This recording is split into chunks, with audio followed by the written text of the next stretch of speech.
Bro. So, day 53 to.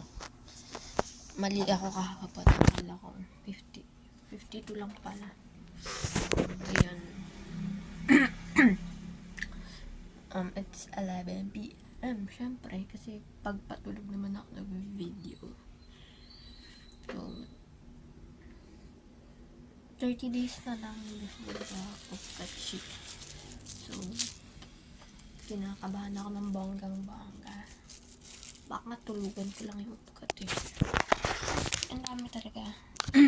Pero sa Monday, I mean, sa Friday, na-move yung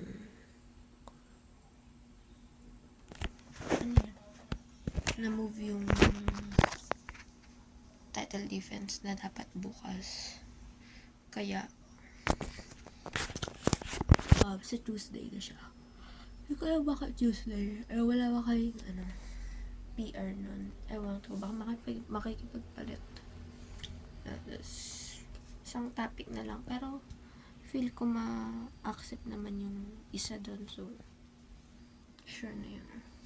Yan lang. Tomorrow, sana wala masyadong gawin. Gusto ko matulog. Shooting drill lang daw. Pagbarilan na naman. Ano ba? Yan lang. At ba't may nagla-like na naman? May tarantadong like sa isang video. Don't like. Don't. Sige. Day 63. Zooming out. Yeah, sabay-sabay ako. Samahan nyo akong bumagsak.